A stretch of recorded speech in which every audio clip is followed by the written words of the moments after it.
growth is unstoppable. And from the trajectory of growing economy you see a world will encounter uncertain number of advancements on its way which would have probably inconceivable generations before. Everyone will pave its own way toward growth for sure, but will everyone be able to survive in its field of business when growth hits the market? That is the question.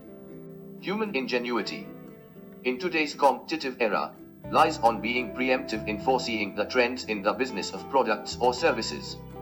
The advancement in technology succeeds the features and benefits of the existing one, in turn results in consumers navigating from the older to newer, in view of harmonizing the benefits of growing trajectory and the speed in changing lifestyles.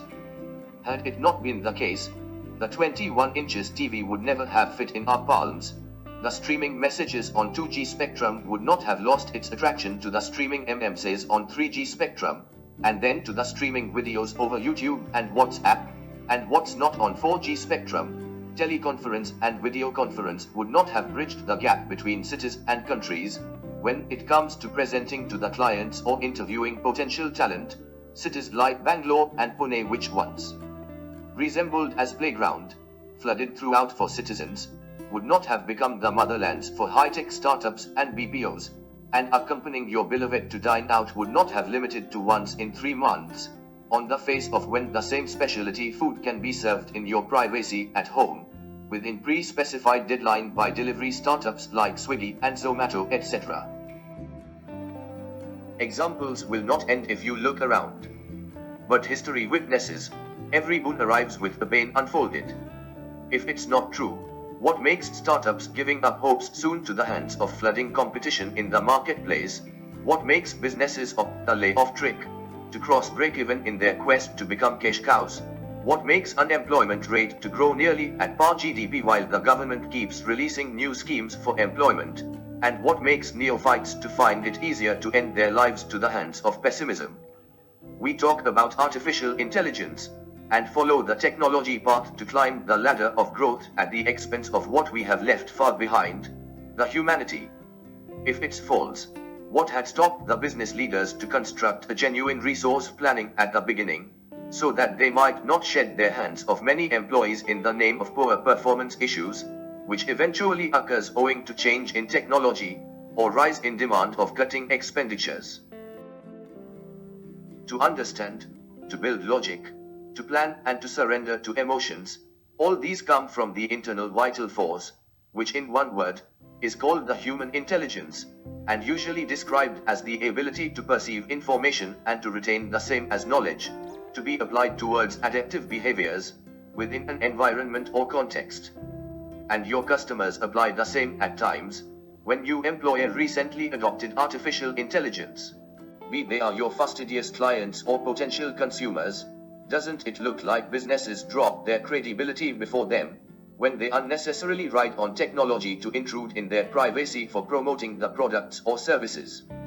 If it's not true, what makes you drop the phone receiver, or cut the call when a customer care executive calls you for retail banking? Be you are a designer, software developer, running an agency, offering services for SaaS, or computer hardware maintenance, running virtual marketplace, or e-commerce, or offering corporate gifting and refreshment services, whatsoever, you depend on market your offerings and lead generation. You try your luck from emailing to posting on Facebook to campaign on YouTube, TikTok and everything, but never you think first, how many leads you received on your social media posts, and what percentage of those eventually increased your final throughput. And second, what extent you could identify the bottlenecks and non-bottlenecks that affected your current throughput. Anything between mere 3 to 10% will not guarantee you survive in the growing economy, because you are not the one who make efforts to reach the consumer classes. Besides, the world owes absolutely nothing to you. There are different parameters where your message is judged upon. Critical ones are your brand image, that is, what are you being seen as, your authenticity, that is, where are you being expected, your positioning, that is, what are you being found and talked about the most, and the credibility, that is, how are you being conceived in others' thoughts. It is always better to be on the right track sooner than later, when things are not controlled the way you want, and they slip out before you awake. You discover what your own decision-making habit model suggests, or create the one if not designed earlier. Believe me, such practices will build your reasoning seeing through the actions that you mostly take out in the blue. Of course, first you casually decide upon difficulty level of any action, then measure impact of the same. So, here you put both in designing the model, difficulty level on the vertical side, and impact on the horizontal side, since this usually goes with the nature of every human being. You will, by yourself, discover that you are easily sold out on actions which are the easiest in handling. What if their impact is very minimal? And you debate long hours on actions that are the hardest in execution, but have bigger impact over a period.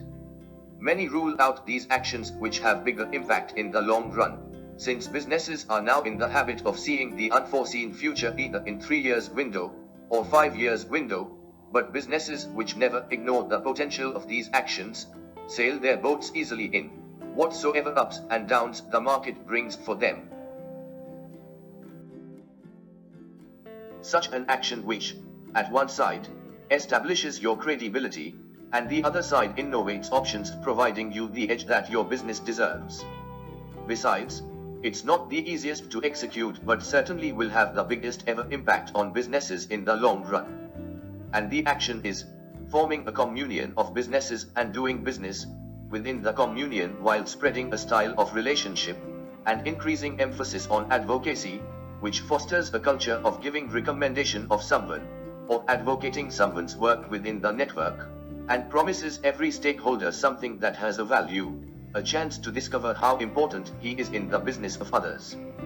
Well, a general consumer of any product or service has a habit.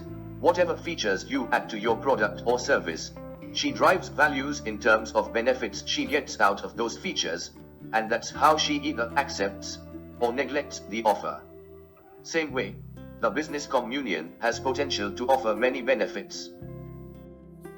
Oligopoly in marketplace, in one side, benefits consumers leveraging price reduction on products or services at no compromise on quality, but on the other side, it downs the trustworthiness of organizations as well. You look around and you will find many examples where a manufacturer leeches many loopholes of the other manufacturer's product or service through advertising or any other paid form of communication. Marketers understand that oligopoly doesn't motivate war on price, therefore, they find it the easiest, pelting stones on competition, but barely understand that they grease their own hands themselves, because they are losing their credibility before customers. Take any field and you will see the trend is followed blindly, be it in the business or in the politics. On the contrary, a business communion helps you to be seen as trustworthy because you aren't standing alone preaching your positives to your customers, but others, who all are the part of the business communion, also stand by you, referring your benefits and increasing your credibility, in turn building your chances to ride on orders. Not every customer likes taking risks in business or in life. Businesses, within communion, grow on trust and recommendations. Customers' skepticism to allow risk in doing business with others outside the recognized communion protects interest of businesses within communion, even in the case of unsustainable reduction in price thrown by competition, and that's how the communion builds sustainability from competitive disadvantages. The communion in business signifies a group of business owners, or service providers, or manufacturers of products, or freelancers offering different services, who perhaps may not be the best engineers or technicians or lawyers, and eminent advertisers or big sponsors, but definitely they are the champions of unity. You are a genius in organizing and prioritizing your tasks, but end of the day you may have to compromise on own brand building when growth hits the market. Reasons like delegation and supervision, interfacing fastidious clients, serious negotiations, human resource and administration, and what's not, keep occupying your plate full day in day out. What you do then to build recommendations for your business? A business communion puts you off this burden and promises you a similar value that you promise to others in the communion, as you find importance of others in your business. Similarly, others also find you important in their businesses. Business turn cash cows over a period of time, but to cross break-even and touch the maximum profits makes businesses use the easiest trick: downsize employee strengths to cut expenditures, which in turn affects employment ratio. Progressive thinking and leadership style lies in not downsizing employee assets, but making full use of employees' potential to turn around the profitability. Every business exists in the market to make money, and so does each department to support the business for making money. Departments use inventories, induce operational expenses, and turn inventories to throughput to be passed through other departments handling different processes, and finally sold out to end consumers.